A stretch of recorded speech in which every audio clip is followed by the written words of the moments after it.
نگاہوں کے سامنے اس کا مکروہ چہرہ آ رہا تھا، جسے یاد کرتے اس کی شاید رنگ آنکھوں میں بہتے ہوئے آنسوؤں کی رفتار مزید تیز ہوئی تھی۔ گھر میں داخل ہوتے ہوئے اس نے جلدی سے دروازہ لاک کیا اور جیسے شازمین میر نامی افریت اس کے پیچھے چلی آئی اور پھر خود اپنا چہرہ صاف کر کے تیز قدموں سے چلتی ہوئی ابراہیم صاحب کے کمرے کی جانب چل دی، لیکن دہلیز پہ پیر رکھتے اس کے وجود کو جھٹکا لگا۔ بابا! اس نے بھاگ کے نیچے گرے ابراہیم صاحب کو اٹھانے کی کوشش کی، لیکن آج کے دن ملے دھچکوں نے اس کی ہمت جیسے نچوڑ ڈالی تھی۔ تبھی وہ بھاگنے کے سے انداز میں اٹھی اور سیڑھیوں کا دروازہ زور زور سے کھٹکھٹاتی اپنے سوتیلے بھائیوں کی مدد کے لیے پکارنے لگی۔ باپ کے بارے میں سن کے غیر متوقع طور پر دونوں بھائی بھاگتے ہوئے آئے تھے اور انہیں اٹھا کے ٹیکسی کے ذریعے ہاسپٹل لے آئے تھے۔ آدھ گھنٹے کے بعد جب ابراہیم صاحب فوراً آپریشن کا کہا تو ایک مہم سی امید کے تحت بھائیوں کو دیکھنے لگی، جنہوں نے فوراً نظریں چرا لی۔ تم جانتی ہو ضلع ہمارے پاس کوئی سیونگ نہیں ہے، جو ماہانہ کماتے ہیں وہ خرچ ہو جاتا ہے، ایسے میں آپریشن کے لیے 5 لاکھ کا بندوبست ہم کیسے کر سکتے ہیں؟ معیز کے کہنے پہ وہ چپ ہوتی سائڈ پہ ہو گئی تھی اور اپنے موبائل میں سیو کیا ہوا نمبر ڈائل کرنے لگی۔ السلام علیکم، میں ضلع بات کر رہی ہوں۔ اس نے بہتے ہوئے آنسوؤں پہ قابو پانے کی ناکام کوشش کرتے ہوئے لرزتے لہجے میں سلام کیا۔ ضلع ابراہیم، تمہیں یہ ٹیوشن ذوالنورین کو ایگزام کلیئر کرنے کے لیے نہیں دی گئی تھی، بلکہ تمہاری ٹیوشن اسے اپنی سادگی بھرے حسن کے جال میں پھنسانے کے لیے ہے۔ اس کی سماعتوں میں دوسری جانب سے کئی الفاظ کے بجائے یہی الفاظ بار بار ٹکرا رہے تھے، جنہیں سر جھٹکتے ہوئے وہ نظر انداز کرتے ہوئے آپ کے مشکل سے گویا ہوئی۔ میم، مجھے ارجنٹ 5 لاکھ کی ضرورت ہے۔ اس کے کہے الفاظ پہ دوسری جانب موجود شازمین میر کے ہونٹوں پر بڑی کمینی سی مسکان پھیلی تھی۔ اگلے 10 منٹ میں تمہیں پیسے مل جائیں گے اور اپنے باپ کے آپریشن کے اگلے 5 دنوں کے بعد تم میر پیلس موجود ہوگی۔ انہوں نے حکم جاری کرتے ہوئے کال بند کر دی تھی، جبکہ وہ زاروں قطار ہوتی ہوئی گھٹنوں کے بعد زمین پر بیٹھتی چلی گئی، کیونکہ اس دفعہ باپ کی زندگی بچانے کی قیمت بہت بھاری چکانی پڑی تھی اس کو۔ شازمین میر کے کہے کے مطابق اگلے 10 منٹوں میں پیسے پہنچا دیے گئے تھے اور پیسے ملتے ہی اس نے ڈاکٹرز کو آپریشن کا کہہ دیا تھا۔ پچھلے 1 گھنٹے سے وہ آپریشن تھیٹر کے سامنے پڑے سنگی بینچ پر یہ ایک مجسمے کی مانند بیٹھی ارد گرد سے بے نیاز بس اپنے باپ کی زندگی کے لیے محوے من جاتی۔ پیسوں کا بندوبست کہاں سے کیا ضلع؟ اس کے بھائی نے دل میں امڑتے تجسس کی خاطر ایک نظر آپریشن تھیٹر کے دروازے کو دیکھ کر اسے مخاطب کیا تھا۔ اس نے کاردار نگاہیں اٹھا کے اس کے چہرے کی جانب دیکھا اور بے حد تلخ اور زہر خندہ لہجے میں گویا ہوئی، خود کا سودا کیا ہے۔ اس کے اس قدر بے رحم الفاظ پہ سامنے کھڑے معیز کا چہرہ مارے ہتک اور سکوی سے سرخ ہو گیا تھا۔ کیا بکواس کر رہی ہو؟ وہ دبے دبے لہجے میں گرایا، لیکن اب کی بار اس نے جواب دینے کے بجائے واپس توجہ گود میں دھرے ہاتھوں کی جانب مبذر کاری، جبکہ اس کے انداز پہ پیچ و تاب کھاتا معیز واپس معید کی طرف چلا گیا۔ صفدر شاہ پیر سائیں اپنے علاقے کی ایک بہت جانی مانی اور معزز ہستی مانے جاتے ہیں، کیونکہ وہ نسلوں سے چلتی اپنے بزرگوں کی روایات اور اقدار کو لیے اس علاقے میں بہت ہی اصلاحی کام کروا رہے تھے۔ لیکن اسی گھرانے کی صدیوں سے ایک رسم چلتی آ رہی ہے کہ نسل کے ہر بڑے بیٹے کی بیٹی کو اس کے خاندان کی سلامتی اور حفاظت کے لیے اس رسم کی بھینٹ چڑھایا جاتا تھا۔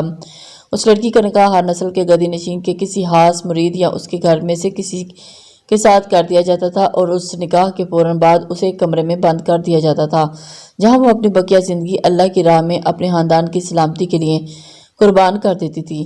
ان کے تئیں یہ ان کے خاندان کا ایک صدقہ ہوتا تھا، اور چونکہ کوئی بھی کھل کے اس رسم سے منحرف نہیں تھا، اس لیے نسلوں سے یہ رسم چلی آ رہی تھی۔ برسوں پہلے صفدر شاہ کی بہن پھر ان کی بیٹی مزدلفہ اور اس رسم کو بھینٹ چڑھی تھی۔ صفدر سائیں شاہ پیر سائیں کے 2 بیٹے جعفر حسین شاہ اور جن کی شریکہ حجاز ساجدہ بیگم وہ بڑے، ان سے چھوٹے سفیر شاہ جن کی شادی فاطمہ بیگم، پھر مزدلفہ شاہ اور سب سے چھوٹے پرویز شاہ جن کی شادی نسرین بیگم سے ہوئی تھی۔ جعفر شاہ سائیں کی 3 اولادیں ہیں، آفگین، اویس اور طلال۔ سفیر شاہ سائیں کی 2 بیٹیاں زہرا جس کی شادی ظہیر شاہ سے ہو چکی ہے اور دوسری بیٹی عائزہ۔ پرویز سائیں کی بھی 3 اولادیں ہیں، مریم، زینب اور سمران۔ لیکن چونکہ جعفر سائیں سب سے بڑے ہیں، اگلے گدی نشین بھی وہی ہوں گے، اس لیے اس بار رسم کے لیے ان کی بیٹی آفگین جعفر کو چنا گیا۔ حویلی میں موجود سبھی لڑکیاں آفگین کے ایسے نصیب پر افسردہ تھیں، لیکن اس کے نام نہاد سسرال سے آئے اس کے شاندار سامان کو دیکھ کر ورطہ حیرت میں مبتلا بھی تھی کہ یہ صرف ایک کاغذی کارروائی کے لیے کون اتنا تردد کرتا ہے بھلا، اور ایسی ہی صورتحال باہر مردان خانے میں بھی تھی۔ پیر سائیں آپ کو رضا گردیزی کو منع کر دینا چاہیے تھا کہ جب پتہ ہے کہ یہ سب ایک 5 منٹوں کی کارروائی ہے تو اس کے لیے ایسا ڈنڈورا کیوں پیٹ رہے ہیں یہ لوگ؟ جعفر سائیں جو گزشتہ چند دنوں سے بیوی اور بیٹی کی سسکیوں اور التجاؤں سے بے حد تپ چکے تھے، وہ اس سارے ڈرامے کو دیکھ کر مزید زچ ہو گئے تھے۔ یہ سب اس کے بیٹے کی خواہش ہے، کہ شادی بے شک جس طرح کی بھی ہو رہی ہو لیکن مکمل رسومات کا خیال رکھا جائے گا۔ پیر سائیں ہاتھ سے متحمل انداز میں گویا ہوئے تھے، کیونکہ اس وقت ان کی ایک جذباتی حرکت ان کے لیے مسئلہ کھڑا کر سکتی ہے، اس لیے اس وقت مصلحتاً چپ تھے۔ اس سے قبل کہ وہ مزید کچھ کہتے یا کوئی اور اعتراض اٹھاتے، اچانک حویلی کا مین گیٹ کھلا، جے کے بعد دیگر 3 گاڑیاں حویلی کے پورچ میں آن ٹھہری۔ گردیزی ہاؤس سے بچیاں آ چکی ہیں، اندر زنان خانے میں اطلاع پہنچاؤ کہ آپ گننے کو تیار کریں، یہ لوگ ان کی مہندی کی رسم کرنے آئے ہیں۔ چونکہ اس وقت شام اپنے پر پھیلا چکی تھی، اس لیے پیر سائیں نے رسم کے لیے پیغام بھجوا دیا، کیونکہ وہ لوگ بتا چکے تھے کہ آج رسم کے لیے تشریف لائیں گے۔ زنان خانے میں جب پیر سائیں کا پیغام گردیزی ہاؤس سے خواتین جکلت چکنے ہو گئے۔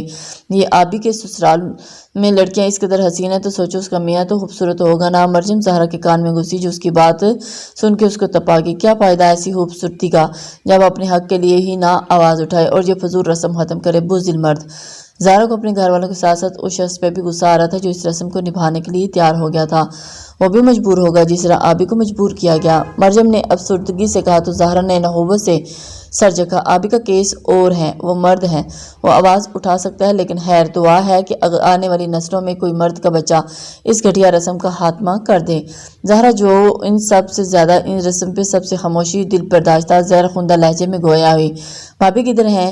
زمل نے اس کی طرف بیٹھے ہوئے اشارہ کیا اور سب سے ملنے کے بعد جب بیٹھی تو فوراً پر اشتیاق لہجے میں گویا ہوئی، تیار ہو رہی ہیں؟ جواب فاطمہ بیگم کی جانب سے آیا تو سر ہولے سے ہلاتی واپس لڑکیوں کی باتوں کی جانب متوجہ ہوگی۔ زرغام چاچو، اس کے نام اور قدرے بھینچی ہوئی آواز اس کی سماعتوں پہ جیسے دہکتے ہوئے شیشے کی مانند اتری تھی، جبکہ سینے پہ موجود اس کے نازک وجود کا لمس اسے حقیقت کی تلخ دنیا میں پٹختا جیسے زندہ درگور کر گیا۔ اس نے فوراً اپنی گرفت ڈھیلی کی اور سیکنڈ کے 1000ویں ہی لمحے میں اسے خود سے دور دھکیلا، جو سیاہ رنگ کے ملبوس گرے حجاب اپنے چہرے کے گرد اوڑھے، سرخ چہرہ، نم آنکھوں میں بے یقینی لیے گہری سانسیں بھرتے ہوئے، نیم و کپ کپاتے سرخ ہونٹوں کے ساتھ اسے تک رہی تھی۔ آئی ایم سوری شہرے، اس کی حالت دیکھتے ہوئے اس کا دل چاہا خود کو پناہ کر ڈالے، جو اتنے سالوں کے چھپے جذبات کو آج عالم مدہوشی میں ننگا کر دیا گیا۔ اپنی جگہ سے اٹھے شہرے بے ساختہ ایک قدم پیچھے ہوئی، اپنی جگہ سے کھڑا زرغام ملک شہرے کی اس حرکت پہ جیسے جیتے جی مار گیا تھا۔ آپ ڈرنکڈ ہیں؟ اس کی لرزتی ہوئی اور قدرے خوفزدہ آواز پہ اس نے سختی سے لب پیچھے اور اپنی بھوری آنکھیں اٹھا کے اس کی جانب سلگتی نگاہوں سے دیکھا، جبکہ اس کے سوال پہ کنپٹی کی رگ جیسے پھڑک اٹھی تھی۔ میں ڈرنک نہیں تھا شہرے، میں نیند میں ڈوب رہا تھا، اس لیے مجھے پتہ نہیں چلا، اس کے لیے معذرت خواہ ہوں۔ وہ کسی کو صفائی نہیں دیتا تھا، وہ بزنس کے دوران، کسی ڈیٹنگ کے دوران کسی کو قائل کرنے کے لیے بے تحاشا گفتگو نہیں کرتا تھا، نہ فضول کی بھڑکیں لگاتا تھا، اور اب نازل ہوئی اس ابتاد پہ جب روح کی مکین بے یقینی کا شکار تھی، صرف اس کے لیے وہ صفائی دینے کی کوشش کر رہا تھا اور وہ یہ چیز اسے اذیت دے رہی تھی۔ اوکے، لیکن آپ نے مجھے بہت زور سے پکڑا تھا، میرے بازو میں ابھی تک درد ہو رہی ہے۔ میری توبہ جو زندگی میں کبھی بھی سوتے ہوئے آپ کے نزدیک آئی، وہ جو اس کے اس سے بات نہ کرنے پہ حقیقی کا شکار ہوئی تھی، اس کے بار بار معذرت کرنے پر سب فراموش کر گئی۔ نیند میں تو انسان کو بعض دفعہ پتہ نہیں چلتا، اس لیے میں چاچو نے سینے سے لگا لیا ہوگا، لیکن اس کی معذرت قبول کرنے کے ساتھ ساتھ اس نے شکوہ کرتے ہوئے اپنے ارادوں سے بھی آگاہ کیا تو زرغام نے ایک سرسری سی نگاہ اس کے بازوں پر ڈال کے سرحد سے واپس کھینچ لی۔ آپ کیا کرنے آئی تھی یہاں؟ اس نے موضوع گفتگو بدلا۔ اوہ ہاں، ہم لوگ نگاہ چچی کے ساتھ شاپنگ کے لیے نکلے ہیں، اور اب بڑی ماما زرغام کی ماما کا کہنا ہے کہ برائڈل ڈریس لینا ہے، اور اس لیے آپ بھی ہمارے ساتھ آ جائیں، گاڑی نیچے کھڑی ہے۔ اس نے عادتاً تفصیل سے آگاہ کیا تو اس کی کشادہ پیشانی پر بل پڑے۔ وہ لوگ نیچے کھڑے ہیں۔ اس نے اب کی بار سنجیدگی اور کس قدر ناگواری سے استفسار کیا۔ نہیں، وہ سامنے موجود مال میں کچھ چیزیں لے رہے ہیں، آپ کا نمبر بند آ رہا تھا، اس لیے میں نے سوچا آپ کو بلا لیتی ہوں۔ اس نے دوبارہ تفصیل سے جواب دیا تو پیشانی کے بل مزید گہرے ہوئے تھے، لیکن اس وقت اپنی کیفیت پہ قابو پانا چاہتا تھا، اس لیے اگلے ہی پائے بنا کچھ کے اپنی چیزیں سمیٹتا اس کے ہمراہ باہر کی جانے پڑا۔ اسے اپنی منقوہ کے لیے برائڈل ڈریس پسند کرنا تھا۔ ابراہیم صاحب کا آپریشن ہو چکا تھا اور تیسرے روز انہیں ڈسچارج مل چکا تھا۔ ہاسپٹل سے ڈسچارج ہوتے ہی ضلع نے وہاں ڈاکٹر سے بات کر کے بابا کے لیے ایک میل نرس کا ارینج کیا کیونکہ اسے 2 دن بعد میر پیلس جانا تھا اور پیچھے ابراہیم صاحب کی دیکھ بھال کے لیے کسی کا ہونا بہت ضروری تھا۔ بابا مجھے کل سے جاب پہ جانا کرنا ہے، میں نے آفس سے ادھار لیا ہے، اس لیے کیا پتا مجھے اوور ٹائم دینا پڑے، اس لیے پریشان مت ہوئیے گا۔ میں نے عاشر کو سمجھا دیا ہے، وہ آپ کے پاس آپ کے ساتھ رہا کرے گا۔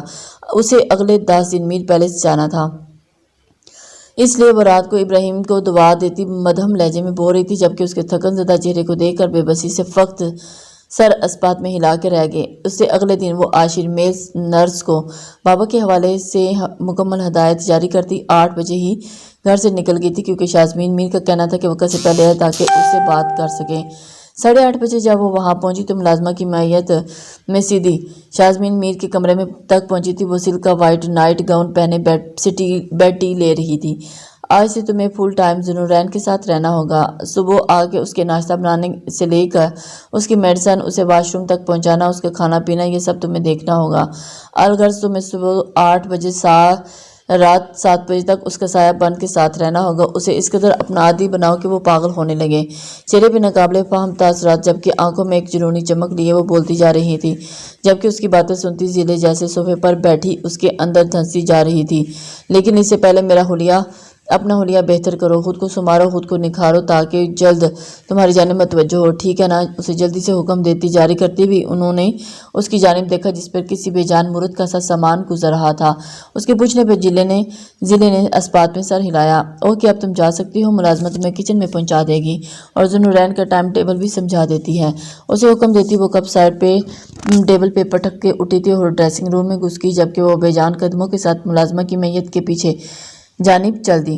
اورنج کلر کے شرارے کے ساتھ اولیو گرین شرٹ پہنے، لمبے بالوں کو چٹیا بنا کے بائیں کندھے پہ ڈالے، وہ سر پہ بلو آرگنزا کا دوپٹہ جس کے کناروں پہ پیلے اور گلابی رنگ کی خوبصورت سی باؤنڈری ہوئی تھی، سجائے میک اپ کیے، فریش پھولوں کی جوری پہنے۔ جب زہرا، مرجم اور عائزہ کے ہمراہ دھیرے دھیرے چلتی ہال میں پہنچی تو وہاں آئی گردیزی خواتین اپنا مکمل پر نور مسمت سے بھرپور اس کا حسن دیکھ کے حیران ہوگی اور دل سے بے ساختہ ہوک نکلی تھی یہ حسن وجود۔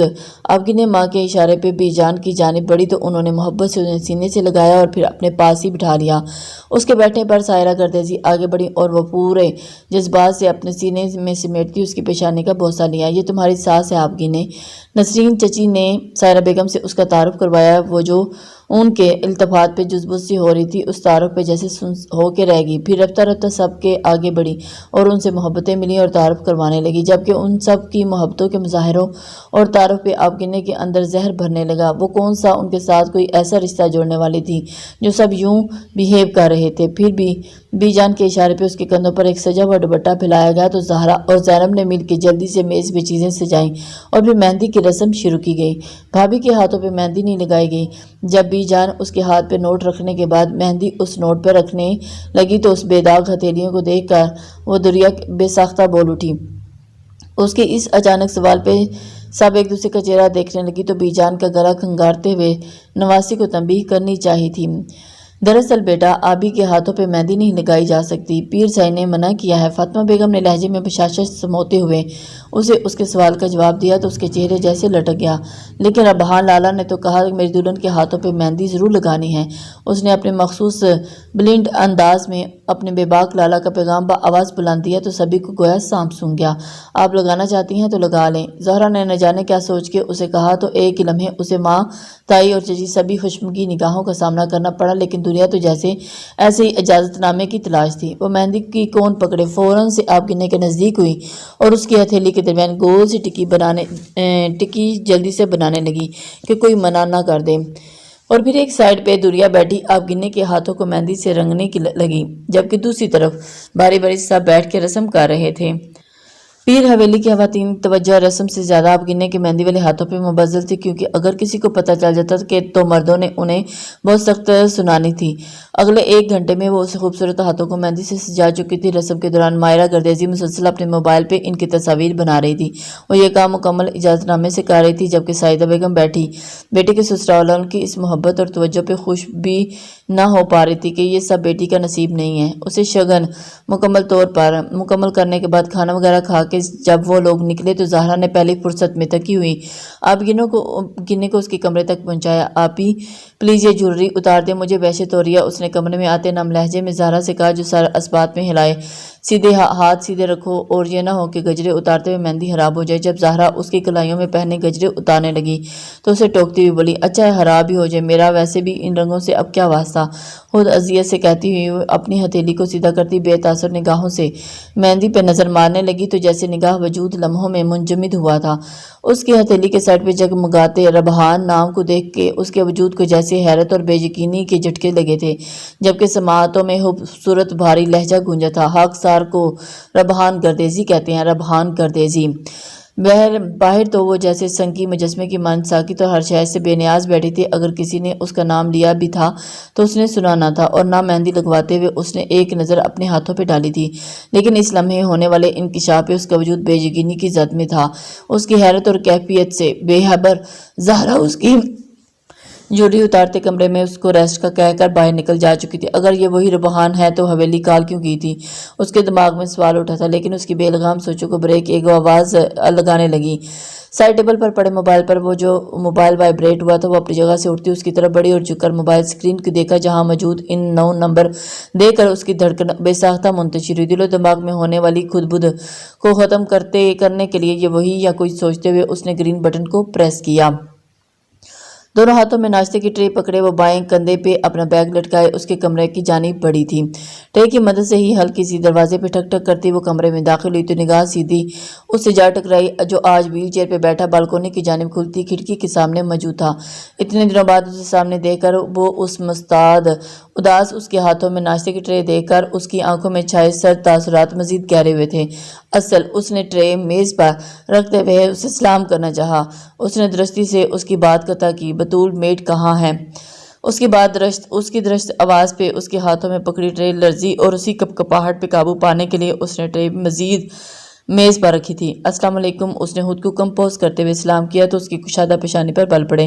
بطول کہاں ہے؟ پیچھے ہوئے لہجے میں بمشکل ضبط کرتے ہوئے اس نے اپنا سوال دہرایا تو ضلع کا حوصلہ گرنے لگا۔ اس کے بیٹے کی طبیعت خراب ہے تو وہ آج نہیں آ سکی۔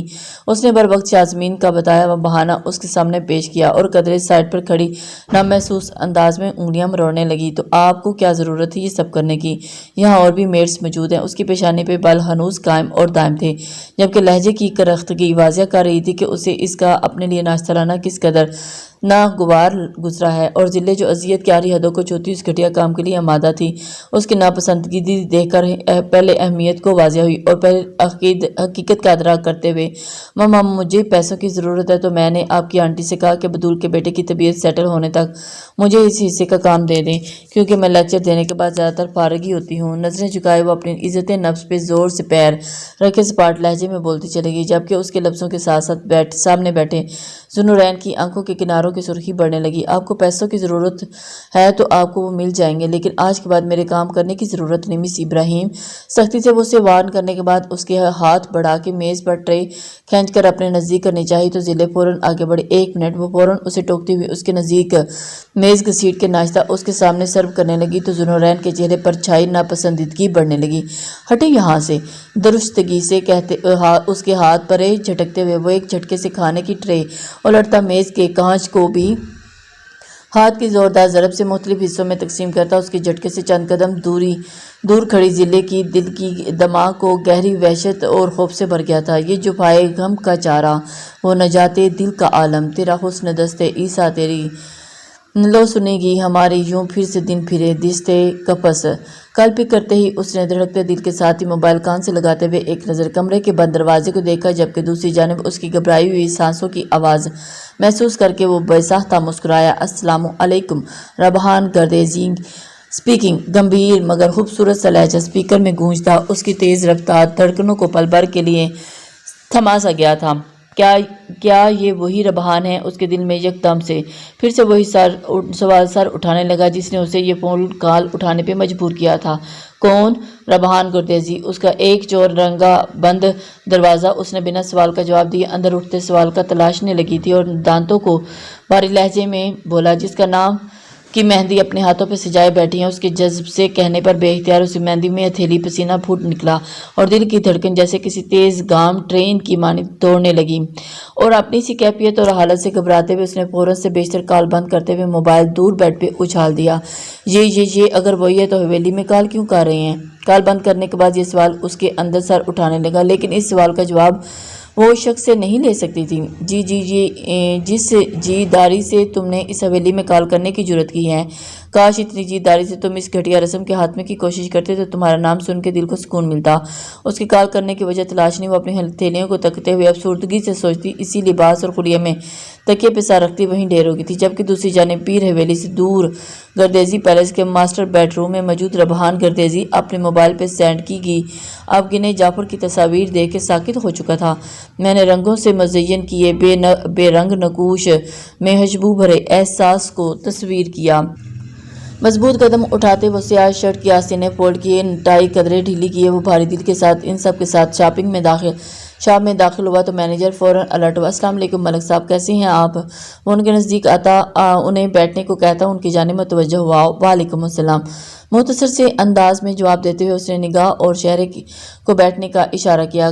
کہیے کیا خدمت کی جائے آپ کی ملک صاحب؟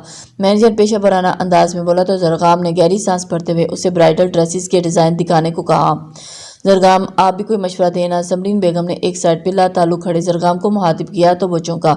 یہ آپ خواتین کا ڈپارٹمنٹ ہے، آپ لوگ آپس میں ڈسکس کر لیں۔ سنجیدگی سے انہیں منع کرتے ہوئے اس نے موبائل نکال کے اس پہ نگاہیں مرکوز کر لیں۔ نگاہ چچی، یہ دیکھیں کتنا زبردست اور فریش کلر لگ رہا ہے۔ اس کی لا تعلقی اور بے نیازی کو اس کی فریش اور کھنکھناتی آواز نے اس بری طرح سے متاثر کیا اور اپنی گردن موڑ کے اس کی جانب دیکھنے سے خود کو نہ روک سکا۔ میرون بھاری زرتا آنچل اس کے کناروں پہ گولڈن کام ہوا تھا، وہ اپنے ہاتھوں میں تھامے وہ اشتیاق سے نگاہ کی جانب دیکھتے بولی، قندیل سے تھاما تھا۔ نگاہ کا ارادہ تو میرون یا ریڈ کی بجائے کوئی ڈیفرنٹ کلر لینے کا تھا، لیکن تمہیں یہ پسند آ رہا ہے تو تم اسے لے کے ایڈوانس میں اپنے لیے رکھ لو، شوہی سے کہتے ہوئے قندیل نے اسی آنچل کو پلو اس کے سر پر ٹکایا تو جیسے وقت تھم سا گیا۔ میرون دوپٹے کے حالے میں مقید اس کا سرخ اور سفید خوبصورت چہرہ اس پر پڑتا زرد آنچل عکس اور قندیل کی شرارت بھری باتوں سے اترتا شرمیلا گلا اس کے چہرے کو جلا بخش گیا تھا، اور اس کے چہرے کو برابری سے دیکھتا ہوا زرغام جیسے اس لمحے موجود وہاں ہر فرد کو ہر شے کو فراموش کر چکا تھا، حتیٰ کہ اپنی جانب دیکھتی نگاہ کی نظروں کو بھی۔ بس کریں قندیل چچی، اگلے ہی لمحے وہ چنپتے ہوئے فوراً پلو اپنے سر سے ہٹاتی فوراً اس آنچل کو وہیں رکھتی نئے ڈیزائن کی جانب متوجہ ہوگی۔ جیسے ہر اس لمحے کو سحر میں جکڑ زرغام کو ہوش آیا تو سر چٹکتے ہوئے واپس موبائل کی جانب متوجہ ہونے لگا۔ ایک عجیب سے احساس کے تحت اس نے گردن اٹھا کے سامنے دیکھا تو نظر نگاہ سے ٹکرائی جو بہت سنجیدگی سے اسی کی جانب دیکھ رہی تھی۔ کون سا کلر لوں میں اپنے لیے؟ اسے اپنی جانب متوجہ دیکھ کے نگاہ نے چہرے پہ مسکراہٹ سجائے اب اسے مخاطب کیا تو وہ گہری سانس بھرتے ہوئے 2 قدم آگے ہوا۔ جو آپ کو پسند ہے وہ سلیکٹ کرے، مجھے وہی پسند آ جائے گا، نرمی سے کہتے ہوئے وہ اس کے پہلو میں جا کھڑا ہوا تھا۔ یہ کلر کیسا رہے گا؟ اس نے اس کے سامنے گولڈن اور شاکنگ امتزاج سے خوبصورت مزین خوبصورت اور دیدہ زیب ڈریس کی جانب اشارہ کرتے ہوئے استفسار کیا تو وہ بھی مسکرا دیا۔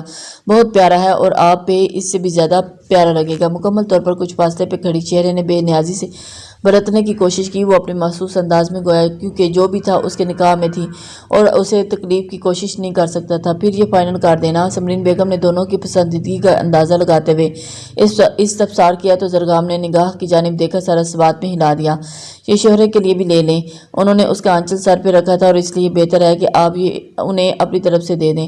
جب سمرین بیگم ڈریس فائنل کرنے لگی تو سپاٹ لہجے میں بولتا جیب سے کریڈٹ کارڈ نکالنے لگا اور اس کی بات سن کر سمرین بیگم لیکن ہولے سے مسکرا دی۔ اوکے، اور پھر نگاہ کی شادی کا جوڑا خریدتے ہوئے سمرین بیگم نے شوہرے کے لیے بھی ڈریس خرید لیا، لیکن اسے دیا نہیں کیونکہ انہیں سب کے سامنے یوں برائڈل ڈریس گفٹ کرنا مناسب نہ لگا تھا۔ گردیزی پیلس میں اس وقت ہنگامے اپنے عروج پہ تھے کیونکہ آج گردیزی خاندان کے لاڈلے اور اتھر سپوت کے نکاح کا فنکشن تھا اور اپنی ہردرمیوں کے باعث ربحان گردیزی اس سادگی بھرے فنکشن کی سادگی کو سے ہٹا کہ مختلف رسومات کو اس فنکشن کا حصہ بنانے پہ تلا ہوا تھا۔ ربحان، یہ اتنے مہمانوں کو کیوں بلایا آپ نے؟ رضا گردیزی کی جب خبر ہوئی تو برات پہ جانے مہمان پیلس آنا شروع ہو چکے تھے اور ان کی آمد پہ استفسار کرنے لگے۔ جو سیاہ شلوار قمیض میں ملبوس بہت چاند سے صوفے پر برجمان موبائل میں مصروف تھا۔ کیا مطلب؟ پھر